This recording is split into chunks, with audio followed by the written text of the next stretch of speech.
Hi students, welcome to your channel money tutorial. आज के अपने इस वीडियो क्लास का टॉपिक है डिसोल्यूशन ऑफ पार्टनरशिप फॉर्म। और आज हम जो क्वेश्चंस डिस्कस करेंगे इस वीडियो क्लास में वो strictly related to CUET entrance exam.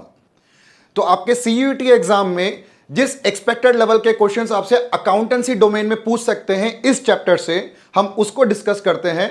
तो इसको स्टार्ट करने से पहले मैं थोड़ा अज्यूम करता हूं कि आपको ये डिसोल्यूशन वाला concept through out the 12th class आपने सीख लिया होगा। तो उसी में से ही कुछ इंपॉर्टेंट क्वेश्चंस पिक करके आया हूं जो आज आपके साथ में डिस्कस करने वाला हूं। डिसोल्यूशन ऑफ पार्टनरशिप फॉर्म होता क्या है? Business due to some reason आज बंद होने वाला है। तो जब बिजनेस बंद हो रहा होता है तो क्या होगा? असेट्स को हम सेल करेंगे, जो कैश आएगा हमारे पास उससे हम अपने क्रेडिटर्स को पे ऑफ करेंगे, एक्सटर्नल लायबिलिटीज को पे ऑफ करेंगे। बाकी जो पैसा सरप्लस हमारे पास बच जाता है, पार्टनर्स आपस में उस पैसे को डिस्ट्रीब्यूट कर कर बिजनेस को वाइंड अप कर देते हैं। तो इस वाले चैप्टर में रियलाइजेशन अकाउंट बनता है, रियलाइजेशन अकाउंट। ठीक है, तो रियलाइजेशन अकाउंट बेसिकली एक नॉमिनल अकाउंट होता है। असेट्स को रियलाइज कर कर, क्रेडिटर्स को पे ऑफ कर कर, नेट सरप्लस जो बचता है, प्रॉफिट होगा या लॉस होगा, पार्टनर्स में वो हम डिस्ट्रीब्यूट करेंगे। तो इसी चैप्टर से रिलेटेड हम क्वेश्चन स्टार्ट करते हैं। जैसे जैसे क्वेश्चंस में कुछ कंसेप्ट समझाना होगा मैं आपको क्वेश्चन के साथ में सारा कंसेप्ट क्लियर कर दूंगा। तो आज की क्लास का फर्स्ट क्वेश्चन ये रहा आपके स्क्रीन पर। The mode by which the firm may be dissolved are. किस मोड से बिजनेस को हम बंद कर सकते हैं? आपके पास चार ऑप्शंस हैं। पहला ऑप्शन गिवन है आपको by mutual agreement, compulsory dissolution, by notice, fourth है ऑल ऑफ द ऑप्शन। तो बिजनेस को बंद करने के हमारे पास इसके अलावा भी जो first point, second point, third points है, ये तीनों के तीनों सही पॉइंट्स हैं। अगर पार्टनर्स के बीच में म्यूचुअल एग्रीमेंट है तो बिजनेस बंद हो सकता है। अगर बिजनेस कोई ऐसा काम करता है जो इलीगल है तो वो कंपल्सरी डिसोल्यूशन हो जाएगा वो। भाई अगर पार्टनरशिप इज एट विल हो, पार्टनरशिप इज एट विल हो तो कोई भी पार्टनर एक फर्म को नोटिस देकर बिजनेस को बंद करा सकता है। तो स्टार्टिंग के तीन पॉइंट तो बिल्कुल वैलिड हैं। तो लास्ट पॉइंट में लिखा हुआ है ऑल ऑफ द ऑप्शन। तो ऑल ऑफ द ऑप्शन इसका सही आंसर है। क्लियर? इसके अलावा कोर्ट भी कई बार कंपल्सरी डिसोल्यूशन करता है बाय ऑर्डर ऑफ कोर्ट, एक दो पॉइंट्स और भी हैं। सो स्टार्टिंग के तीन पॉइंट जो थे वो सफिशिएंट है, mode by which firm may be dissolved. तो आंसर आपका डी पार्ट है इसका। सेकेंड क्वेश्चन में when a firm is dissolved, when a firm is dissolved, general reserve is transferred to dash in profit sharing ratio. जब भी firm dissolve होता है या रिकॉन्स्टिट्यूशन भी होता है, जैसे क्या हो गया, admission, retirement, death, share, change in profit sharing ratio, जब तक कुछ मेंशन नहीं होता, नॉर्मली जनरल रिजर्व और एक्यूमुलेटेड प्रॉफिट्स को पार्टनर्स कैपिटल अकाउंट में ट्रांसफर करा जाता है।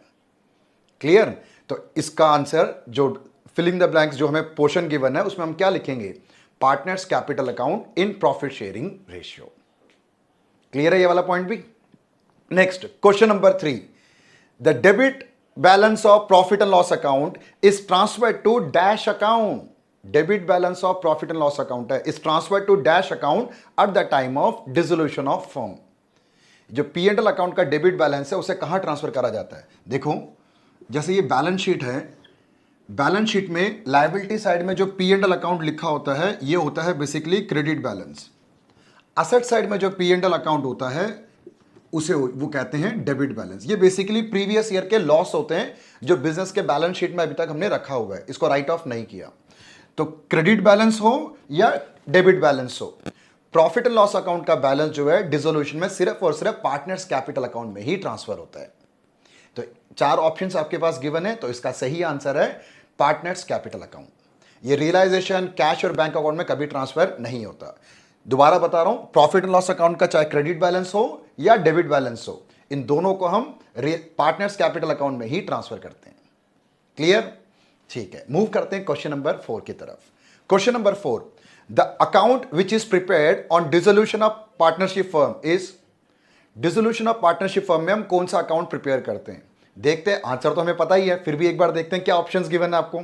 एक रिवैल्यूएशन अकाउंट, एक रियलाइजेशन अकाउंट, एक profit and loss appropriation account given है, और फोर्थ ऑप्शन में कह रहा है नन ऑफ दिस। अब सबको मुझे पता है कि ये मालूम ही होगा, डिसोल्यूशन ऑफ पार्टनरशिप फर्म में रियलाइजेशन अकाउंट हम बनाते हैं।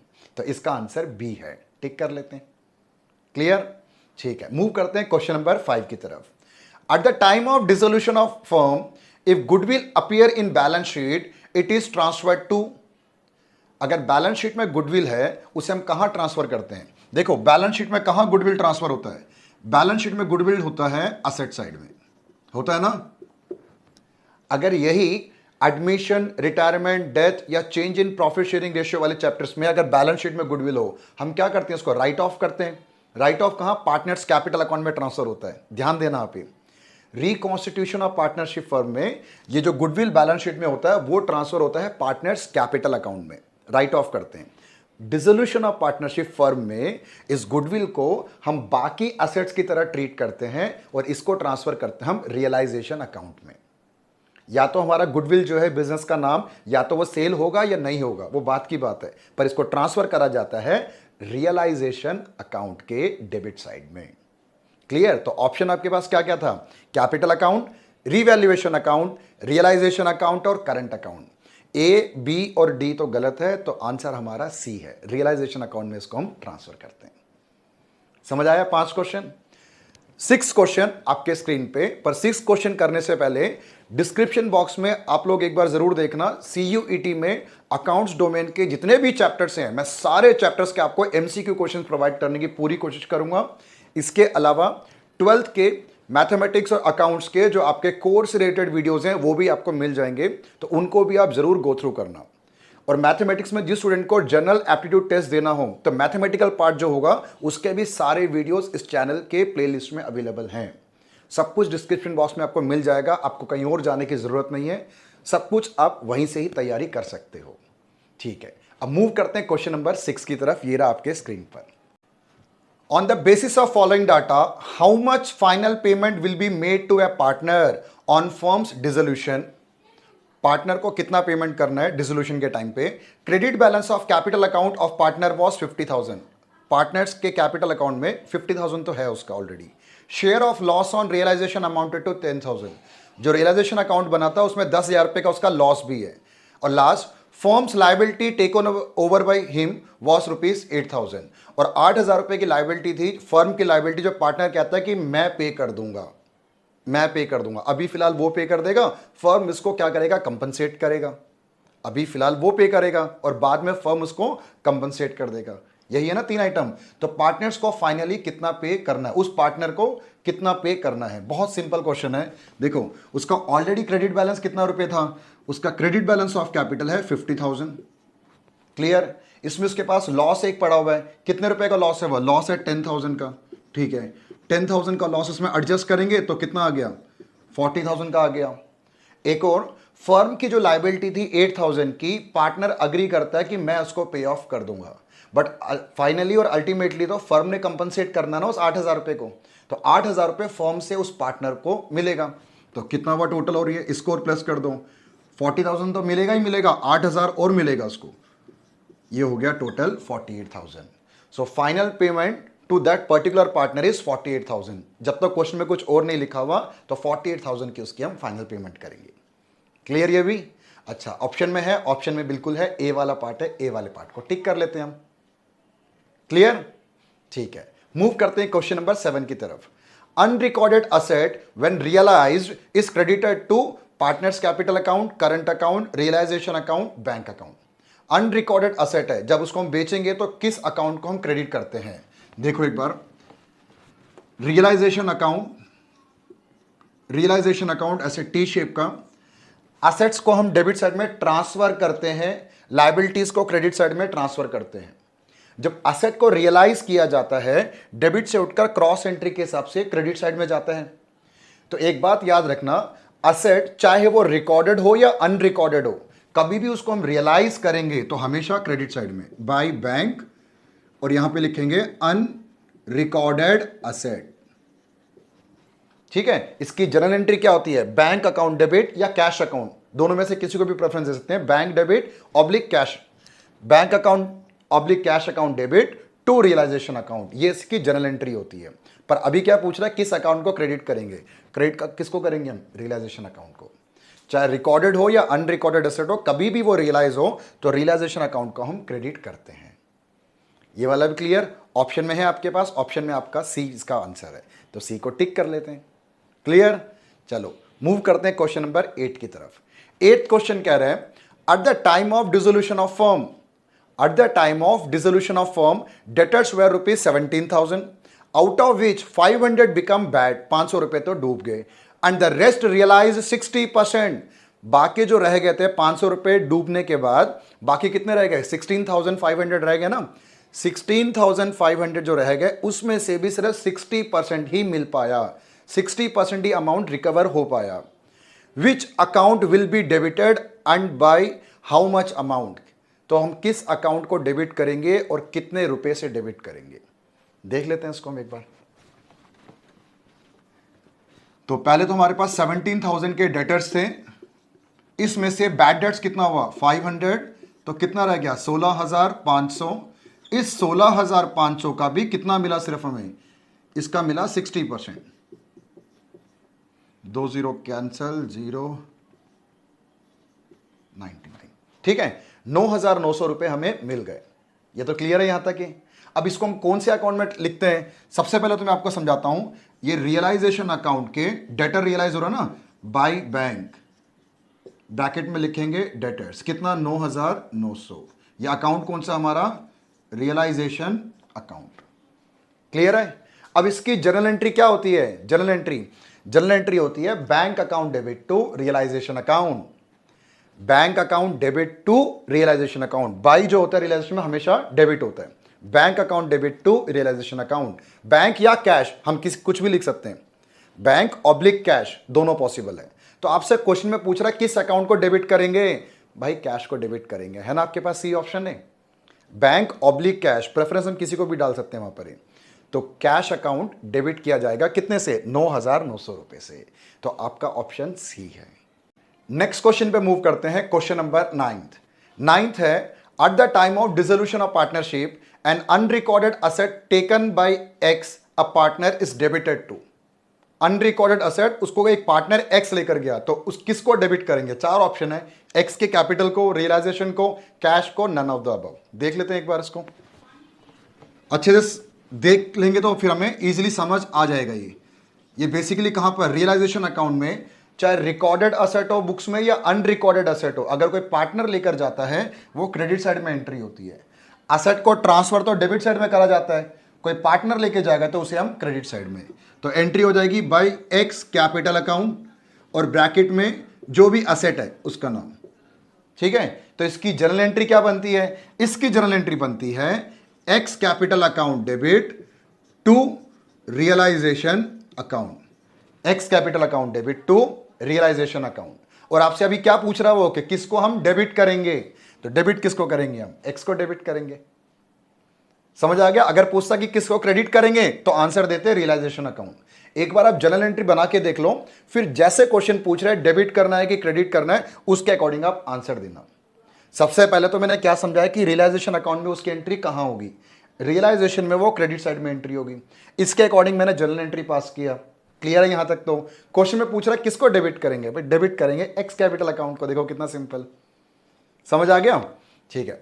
Next question, question number 10, at the time of dissolution total assets are of rupees 12 lakh, 12 lakh रुपए के टोटल असेट्स हैं, and external liabilities are rupees 4,80,000, 4,80,000 की लाइबिलिटीज है आपके पास, 12 लाख के असेट, 4,80,000 की लाइबिलिटी।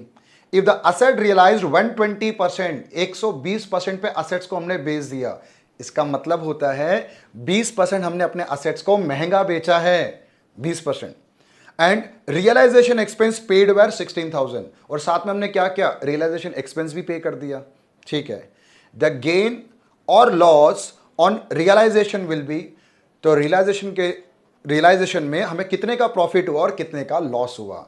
यह क्वेश्चन बहुत ज्यादा सिंपल है, थोड़ा सा दिमाग लगाना, थोड़ा तेजी से करना है, क्योंकि एग्जाम में सब कुछ प्रॉपर तरीके से नहीं कर सकते, थोड़ा सा स्मार्ट बनना पड़ेगा। देखो सिंपल सा है, लाइबिलिटी जो 4,80,000 का गिवन है, जब तक क्वेश्चन में कुछ नहीं बोला जाए, लाइबिलिटी जितने रुपए का है उतना तो पूरा का पूरा पे करना पड़ेगा, उससे तो हम नहीं बच सकते।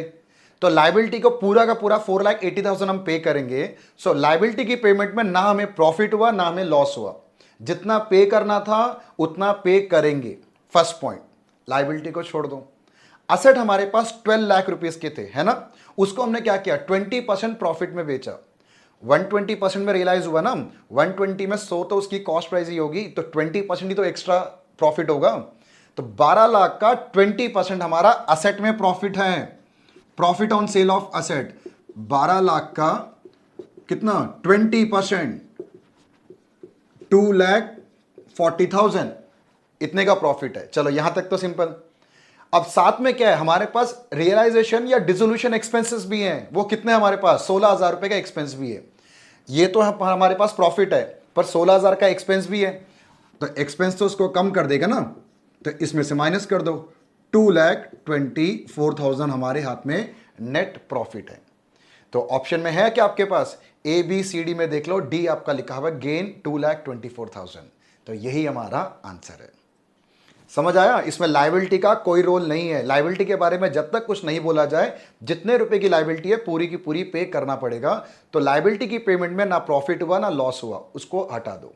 असेट को प्रॉफिट में बेचा, उसमें से एक्सपेंसेस को माइनस कर दो, बाकी जो बचा आपका नेट गेन 2,24,000 का। क्लियर? तो अभी तक हमने क्या किया, 10 क्वेश्चंस हम कर चुके हैं। 10 क्वेश्चन में और आपको कराऊंगा। टोटल 20 एमसीक्यू क्वेश्चन जो अच्छे लेवल के हैं वो मैं आपके लिए पिक करके लाया हूं। आगे बढ़ने से पहले आप लोगों से रिक्वेस्ट है कि जितने भी मैं क्वेश्चंस करा रहा हूं प्लीज एक बार सबको रजिस्टर में नोट डाउन करो, सो दैट कि फर्दर रिवीजन करने में आपको ईजी रहे वो। क्लियर? चलो मूव करते हैं क्वेश्चन नंबर 11 की तरफ। ये रहा आपके वो स्क्रीन पर। Unrecorded liability when paid on dissolution of the firm is debited to। Unrecorded liability की पेमेंट करिए।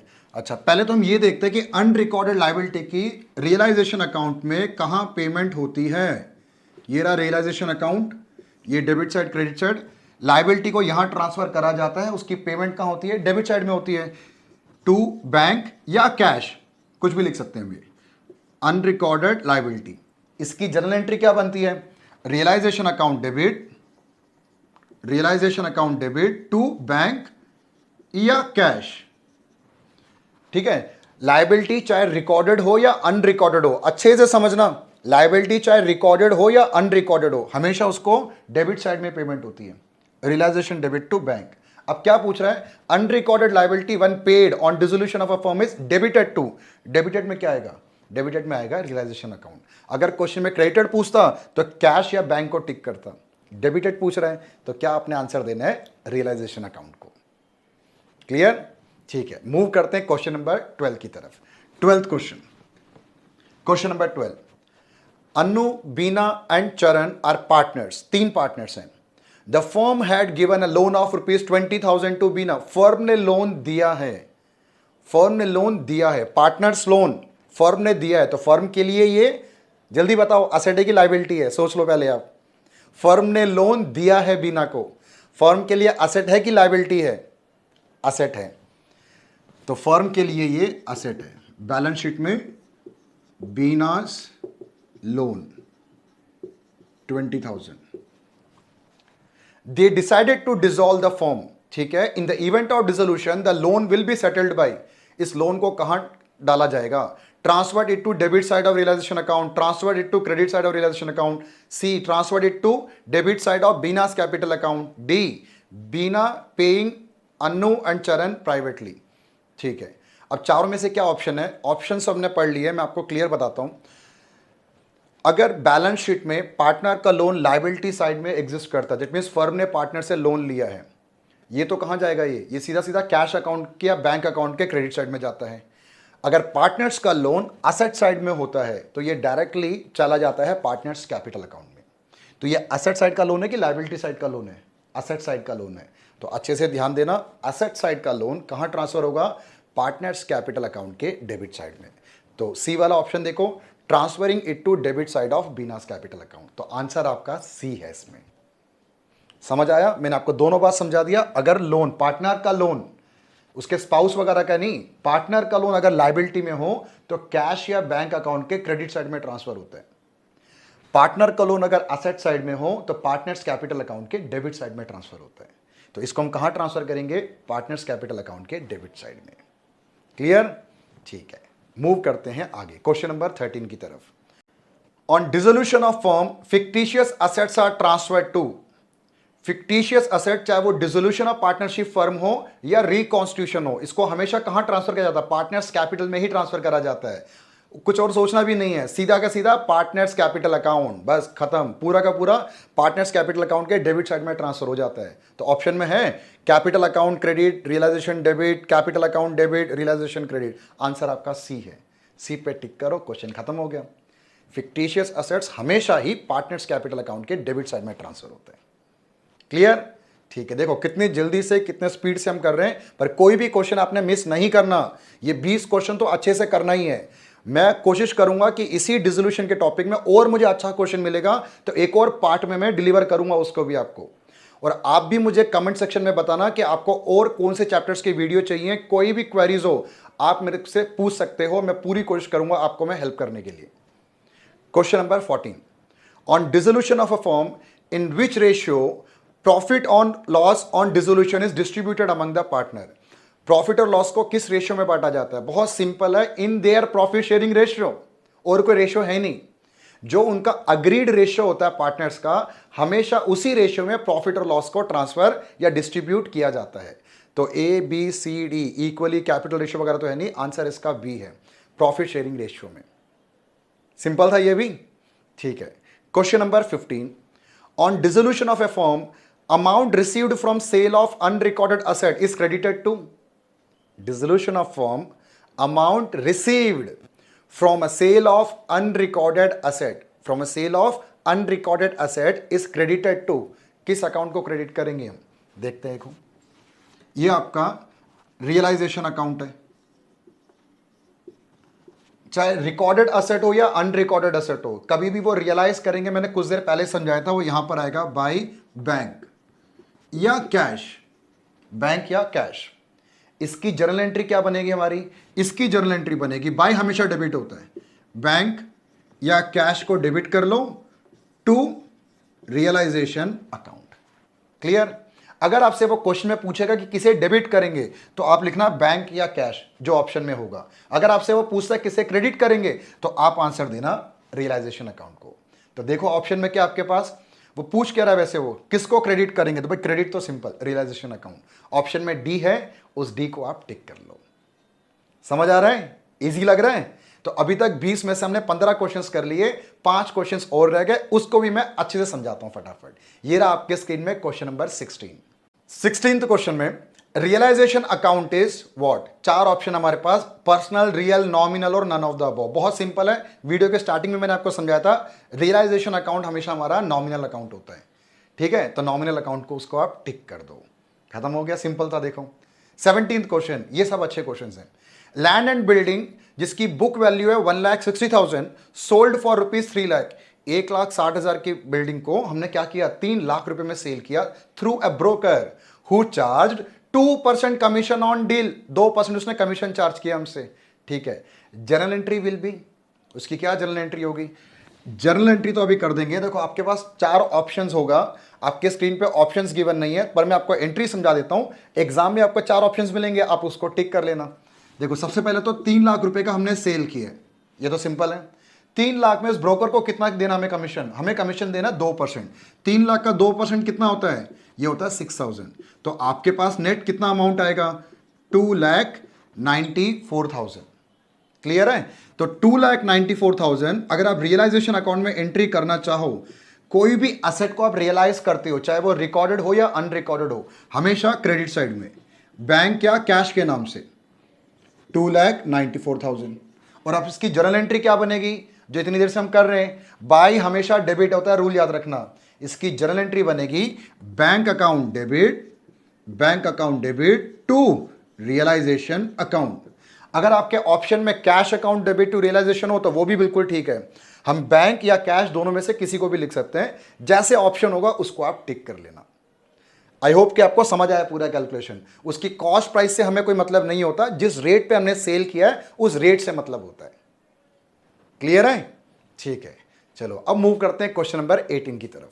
18th, what journal entry will be passed when machine having a book value 15,000 is given to Rakesh, a creditor of rupees 22,000।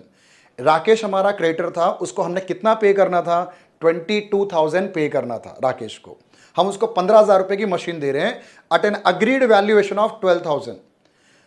15,000 की तो machine की value थी, पर राकेश क्या rate लगा रहा है, नहीं नहीं मैं 15 नहीं मानूंगा, मैं तो 12 मानूंगा।